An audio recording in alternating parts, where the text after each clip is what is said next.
Assalamualaikum warahmatullahi wabarakatuh. Saya Waluyo. Eh, Pada hari ini saya menjawab soal dari ujian akhir semester dengan materi manajemen sumber daya insani, dosen pengampu yaitu Prof. Sri Indra Astuti. Izin Prof yang saya hormati, langsung saya menjawab dari soal yang Prof berikan. Satu, pertanyaan: jelaskan poin-poin di atas dan berketerkaitan masing-masing poin tersebut yang mempunyai hubungan dalam pencapaian tujuan organisasi. Izin menjawab. Gambar yang Prof berikan di soal itu menunjukkan bahwa alur proses manajemen sumber daya manusia yang mengarah pada keunggulan kompetitif melalui dua strategi utama, yaitu cost leadership dan product differentiation. Adapun setiap poin yang bisa kami sampaikan, keterkaitan setiap poin tersebut adalah sebagai berikut.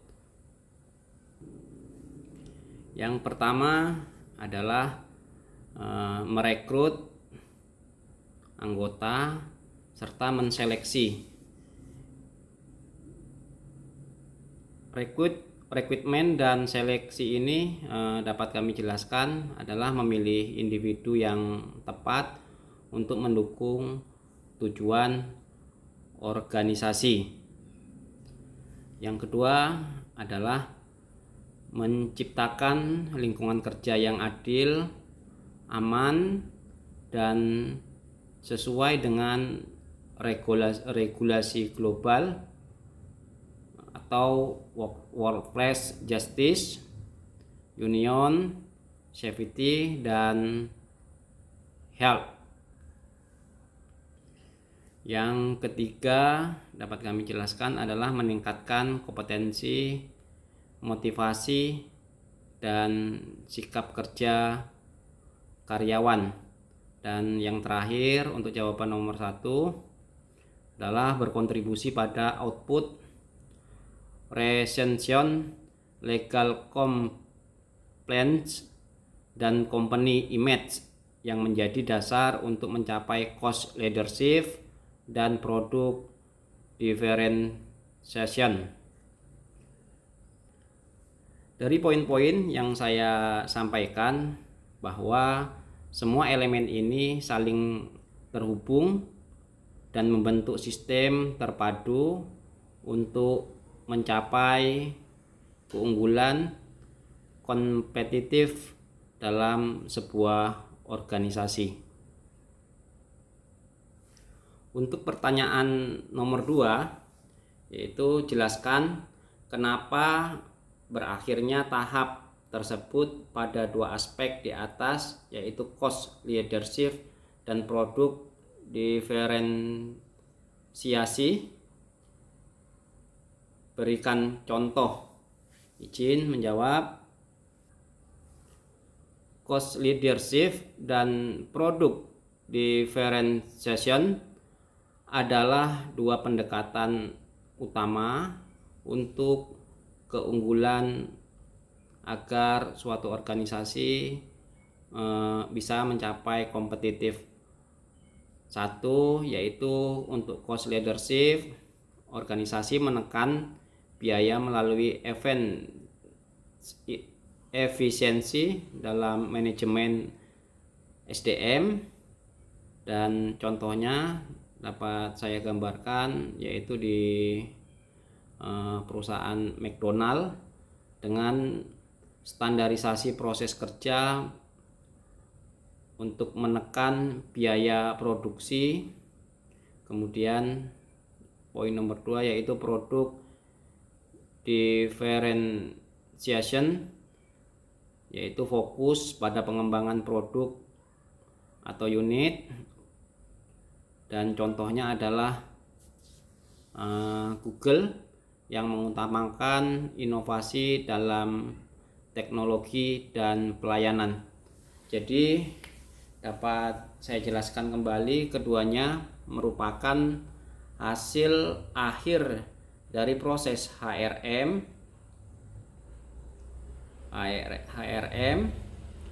yang strategis, karena SDM yang kompeten dan termotivasi memungkinkan organisasi untuk mencapai efisiensi biaya sekaligus menawarkan nilai tambah. Selanjutnya untuk pertanyaan nomor 3, yaitu berikan contoh organisasi yang mencapai kedua aspek tersebut dan jelaskan bagaimana suksesnya organisasi tersebut dalam memenangkan persaingan.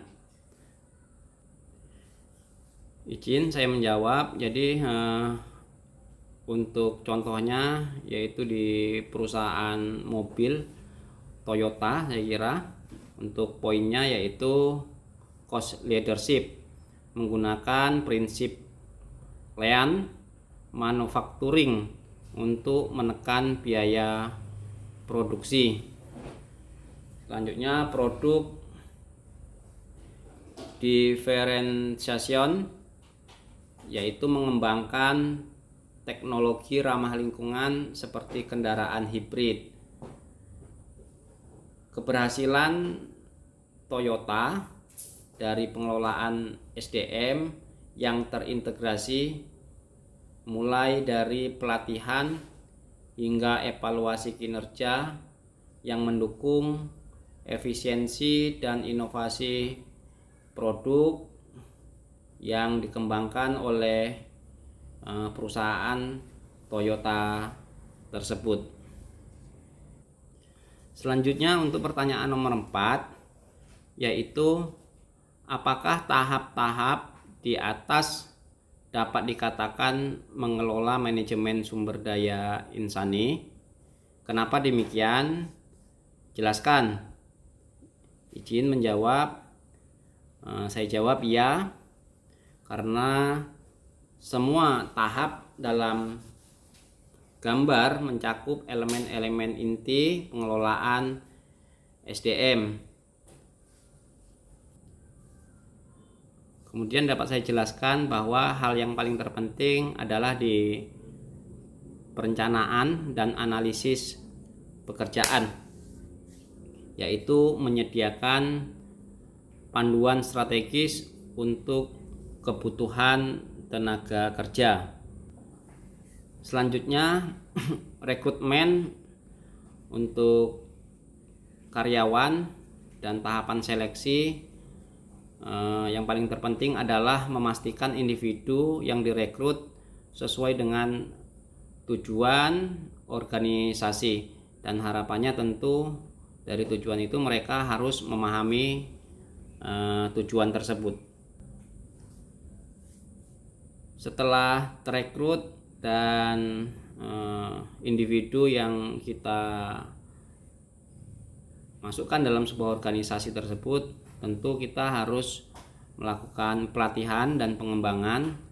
Dalam hal ini tujuannya adalah untuk meningkatkan kemampuan dan produktivitas karyawan. Selanjutnya, yang terakhir, yang paling terpenting adalah kompensasi dan keadilan tempat kerja, meningkatkan motivasi dan retensi. Manajemen SDM adalah penggerak utama dalam proses ini untuk mencapai hasil yang organisasi inginkan.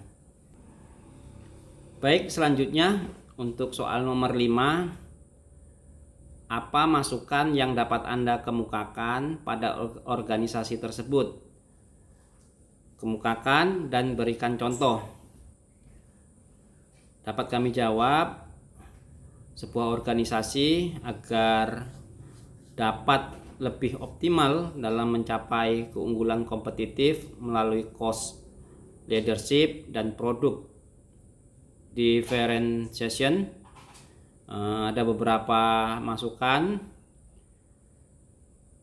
dapat kami berikan sebagai berikut. A, yaitu optimalisasi, digitalisasi, dan manajemen SDM. Organisasi perlu memanfaatkan teknologi digital untuk mendukung pengelolaan SDM. Selanjutnya poinnya yaitu rekrutmen berbasis AI, yaitu menggunakan kecerdasan buatan untuk menilai calon karyawan berdasarkan data, perilaku, dan keterampilan yang relevan. Contohnya adalah di perusahaan Google, yaitu menggunakan alat berbasis AI seperti Here by Google untuk mempercepat dan menyempurnakan proses seleksi karyawan. Kemudian e-learning untuk pelatihan karyawan, yaitu mengurangi biaya pelatihan dengan menggunakan platform digital seperti Coursera atau Udemy untuk pengembangan keterampilan karyawan. Contohnya yaitu PwC menerapkan program e-learning untuk meningkatkan literasi teknologi karyawan secara global. B, memperkuat budaya organisasi yang adaptif. Organisasi harus menciptakan budaya yang adaptif terhadap perubahan. Fokus pada pengembangan kompetensi karyawan, memberikan pelatihan berkelanjutan untuk mengembangkan keterampilan baru yang relevan dengan kebutuhan pasar. Contoh salah satunya adalah IBM memberikan pelatihan reskilling untuk menyiapkan karyawan menghadapi tantangan era digital. Selanjutnya, komunikasi internal yang efektif, yaitu menjamin transparansi dalam komunikasi untuk meningkatkan rasa percaya dan motivasi karyawan yang berada di organisasi tersebut. C, implementasi program retensi karyawan. Organisasi perlu memastikan bahwa karyawan merasa dihargai sehingga mereka tidak mudah berpindah ke perusahaan lainnya.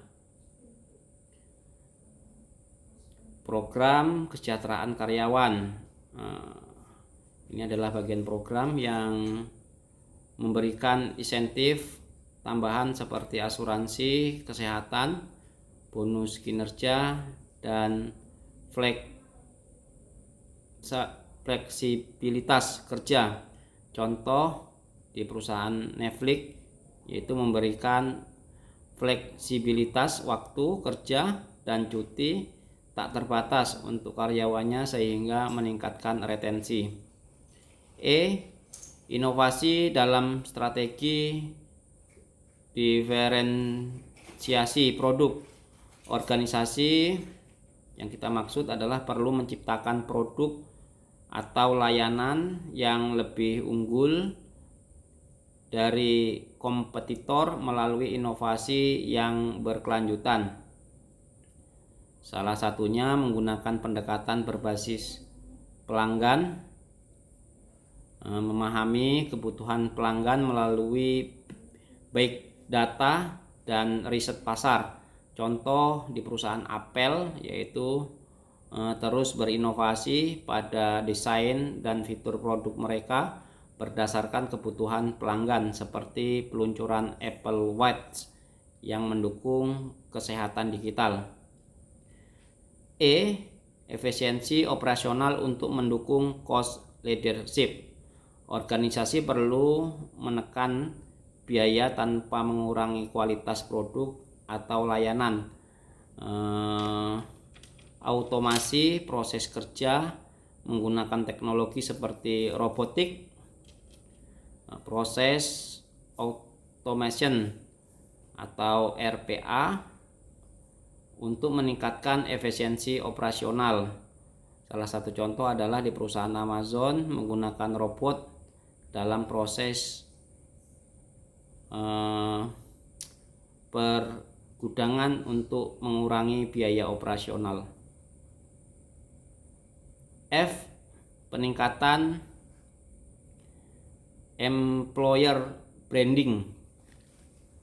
Employer branding yang kuat dapat membantu menarik talenta terbaik ke dalam organisasi.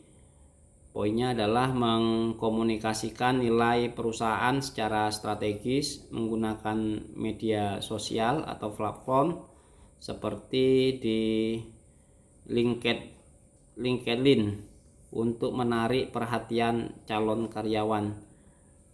Salah satu contohnya adalah di Microsoft, dikenal sebagai perusahaan dengan budaya inovasi dan inklusivitas sehingga berhasil menarik talenta global. Lanjut ke pertanyaan nomor 6, yaitu apa implikasi dari strategi organisasi dalam HRM untuk keunggulan kompetitif yang berkelanjutan? Jelaskan. Dapat kami jawab. Satu, yaitu meningkatkan kompetensi karyawan. Kemudian dalam meningkatkan kompetensi karyawan ini implikasi langsung dari strategi organisasi dalam human resource management atau HRM adalah meningkatkan kompetensi karyawan yang menjadi aset utama dalam menciptakan keunggulan kompetitif. Program pelatihan yang berkelanjutan memastikan karyawan memiliki keterampilan terkini yang sesuai dengan tuntutan pasar. Karyawan yang kompeten dapat menghasilkan inovasi yang meningkatkan kualitas produk dan layanan yang relevan dengan strategi produk differentiation. B. Retensi karyawan yang tinggi. Strategi HRM yang efektif seperti pemberian kompensasi yang kompetitif, pengakuan terhadap kinerja, dan lingkungan kerja yang sehat akan meningkatkan retensi karyawan dengan mempertahankan talenta terbaik. Organisasi dapat mengurangi biaya rekrutmen dan pelatihan ulang, yaitu mendukung strategi cost leadership. Contoh di sebuah perusahaan seperti Google yang saya sampaikan tadi, ini terkenal dengan budaya kerja yang mendukung keseimbangan kehidupan kerja sehingga memiliki tingkat retensi karyawan yang tinggi. C. Efisiensi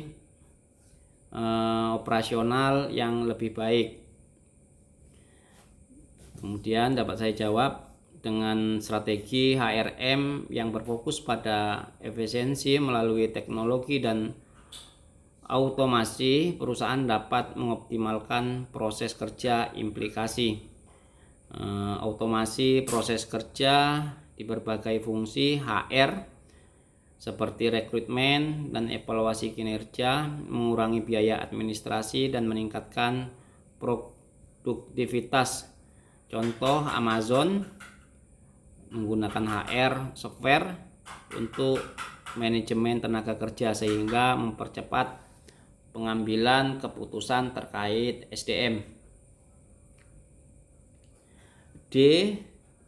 Atau nomor 4, memperkuat employer branding.